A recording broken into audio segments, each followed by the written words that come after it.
Sarah, how the devil are you? I'm very well, hot like everyone else in the UK at the moment, but we can't complain You do because realize it's that so there's rare. only 2 days of heat. And so people will know when we've recorded this. And when they're listening, it'll probably be pouring the rain and probably, it's 10 degrees Yeah, because it never lasts. And it always it catches us by surprise, doesn't it? We're just never prepared for yes, any variety, really, are we? But anyway, exactly. this is not about the weather. We mustn't do that. It's such a British thing to do that. And I'm Italian. Let's not do it. So, Sarah, you call yourself a sparketing coach. Did you invent that word? And what does it mean? I think I have. I haven't come across anyone else using it. So I'm hoping it catches on. But basically, I came up with it because, so in my opinion, you can be a good speaker, you can entertain, and you can engage, which is sometimes enough depending on why you're being hired to speak. But I think if you really want to deliver value for your client and your audience, then I believe your talk also has to move people into action and get them into action. And that's where the marketing and sales comes in, because that's what they're actually designed to do. So when I coach people, in addition to sort of tapping into the corporate, the stand-up, the theatre backgrounds that I have, I also tap into the sort of marketing training that I've done, the influencing and copywriting side hustle that I did for years, to teach them how also to create a talk that moves people, that creates compelling reasons for change, and so on. So it's for me, it's more than inspiring and entertaining. It's also about moving people to action.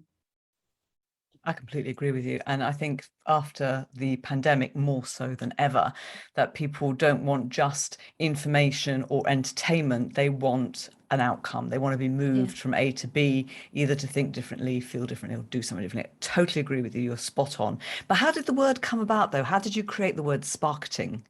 Well, it's just a combination of speaking and Oh, marketing. speaking of marketing, of course. So I was thinking, because you said sales and marketing, and I thought, hang on, that would be sarketing.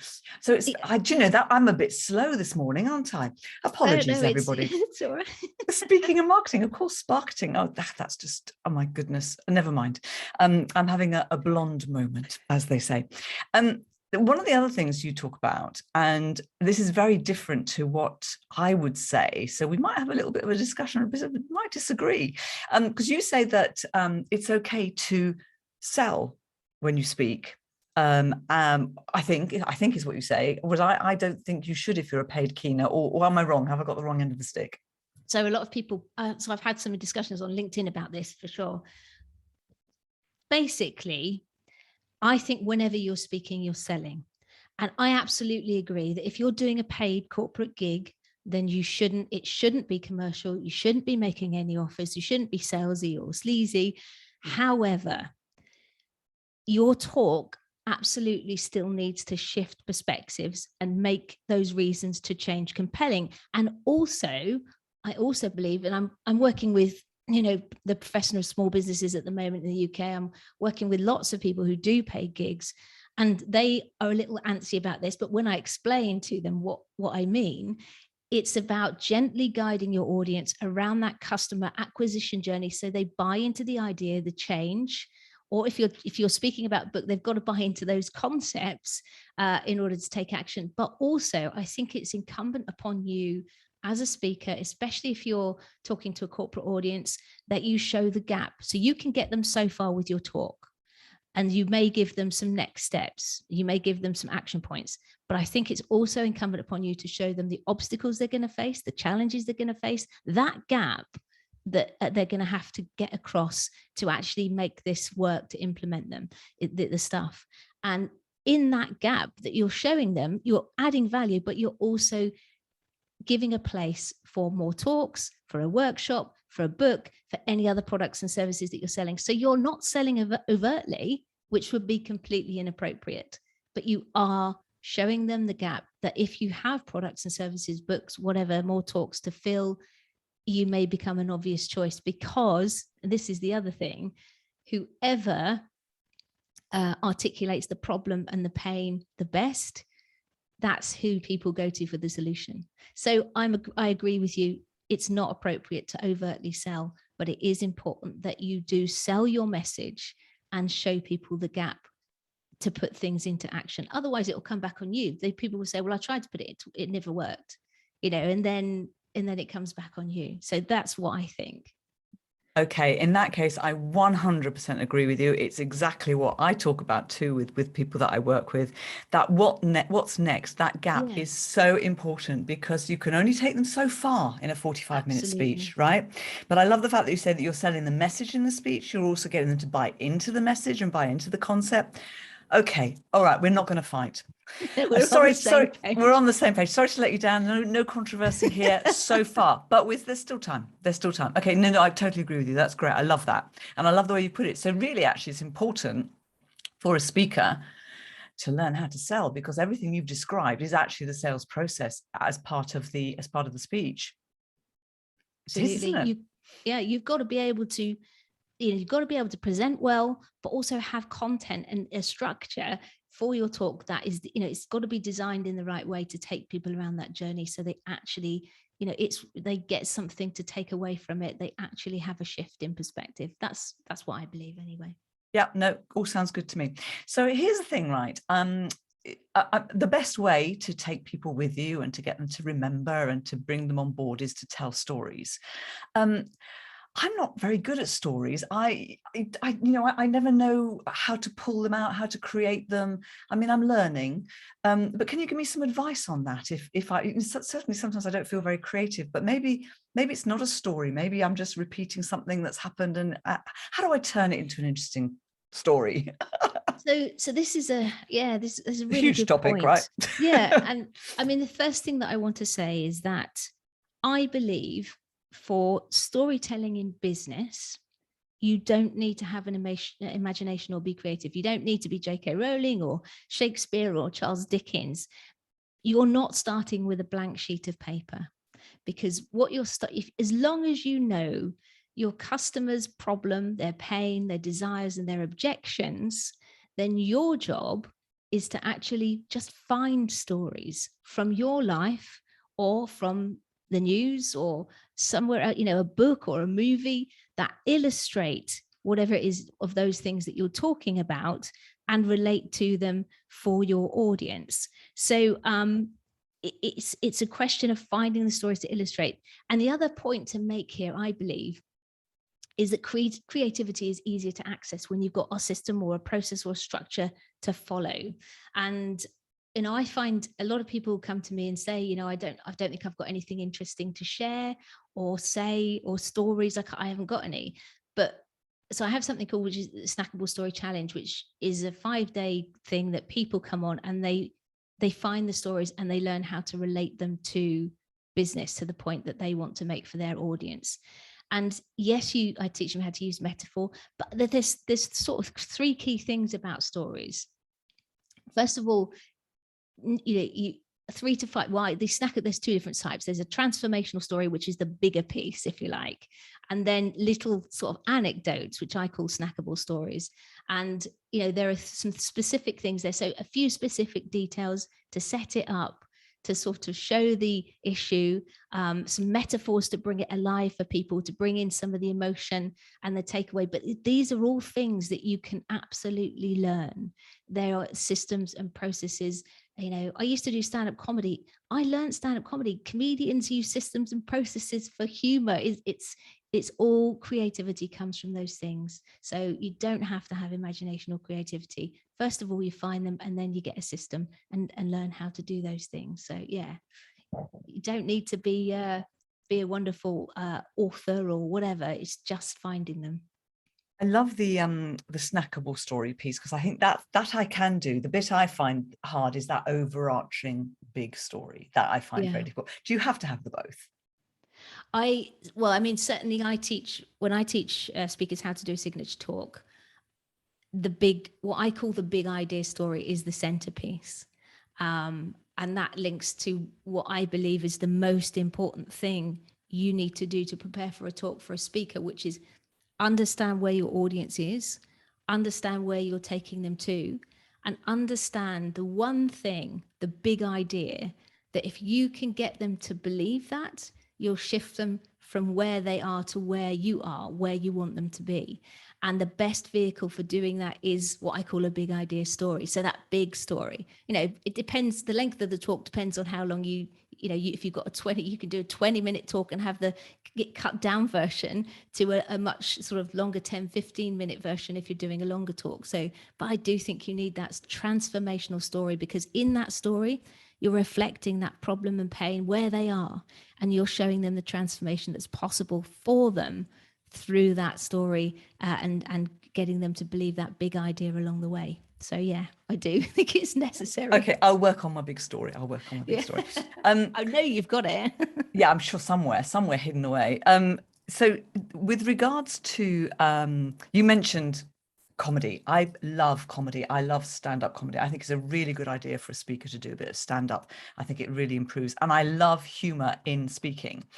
Can you give us some tips, please? Yeah, for sure. So exaggeration is a massive tool. Again, you don't have to be a veteran stand-up comic to use exaggeration. Most of us use it in our day-to-day lives anyway. We know we exaggerate, fishermen exaggerate how big fish are, but and stuff like, we exaggerate all the time. But if you can just push it that little bit further to where it is, her eyebrows raised higher than SpaceX, or something like that. It's little things will make an audience smile and potentially even laugh out loud. So exaggeration is really good, paired with metaphor and analogy. So if you like I just did, her eyebrows raised higher than SpaceX, so you're using metaphor there. So exaggeration is the first thing. Then there's something called the rule of three. You might have heard of it before, but this is where storytellers and comics and magicians have a lot in common. So a magician uses the art of misdirection to trick their audience, whereas a comedian uses the art of misdirection to send their audience down the wrong path. And the rule of three is so important because it takes two things to create a pattern. So you can say, I'm just trying to think. So I want to do more with my time off work. I want to cure poverty. I want to end global warming. I want to fit into a size 10 dress.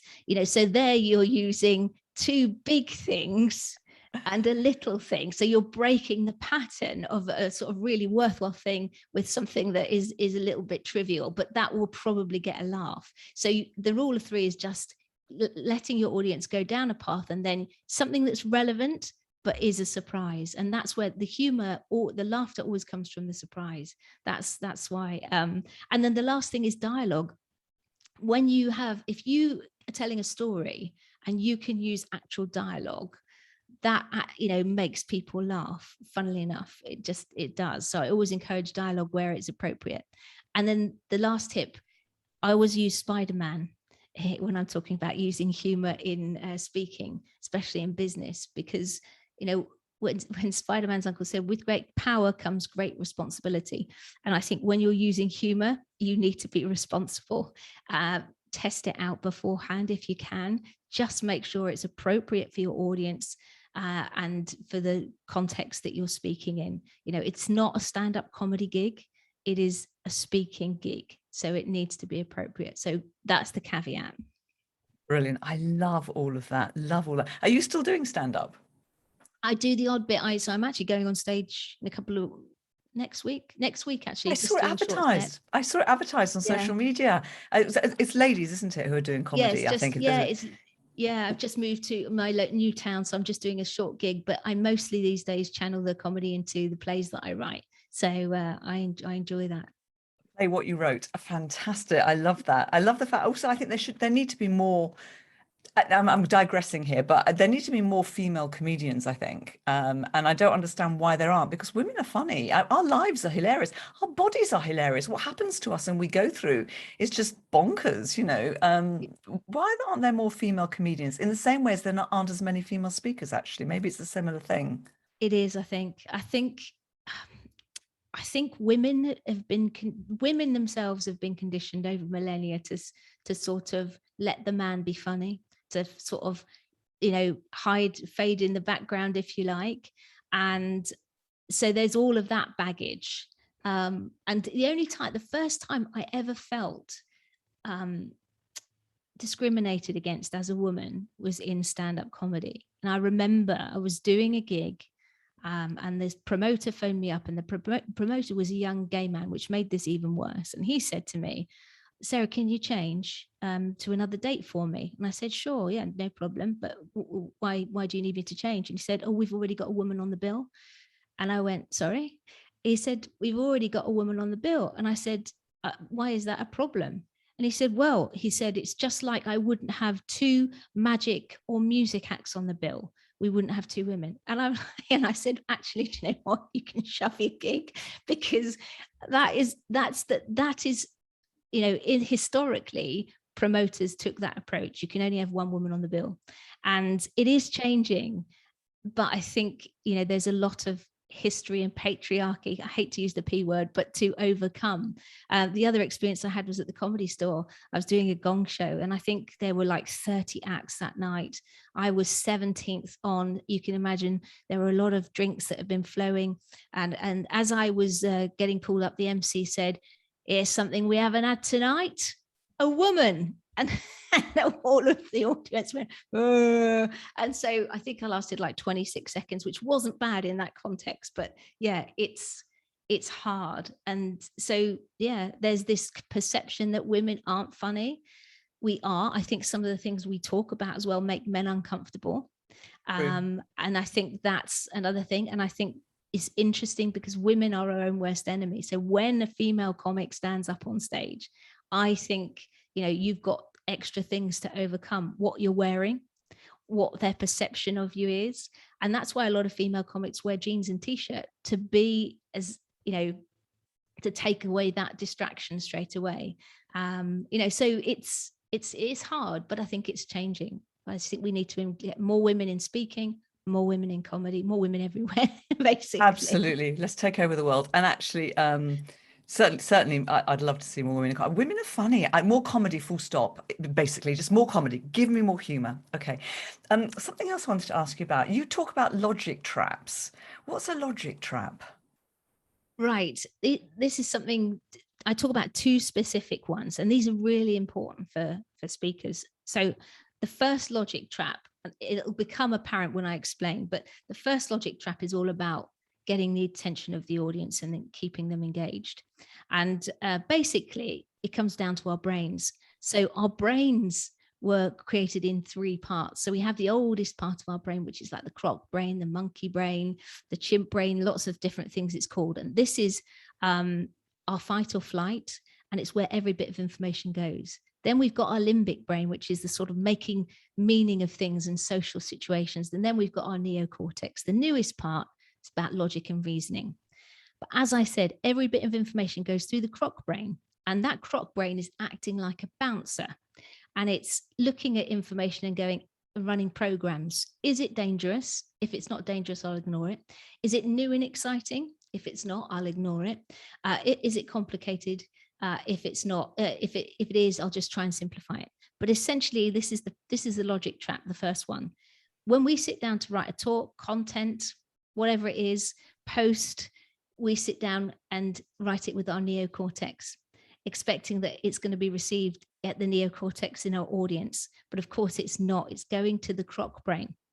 And the other thing the croc brain is doing is trying to protect our energy. So that's why people only spend 7 or 3 seconds on a website. If it's too complicated, the croc brain will go, no, go somewhere else.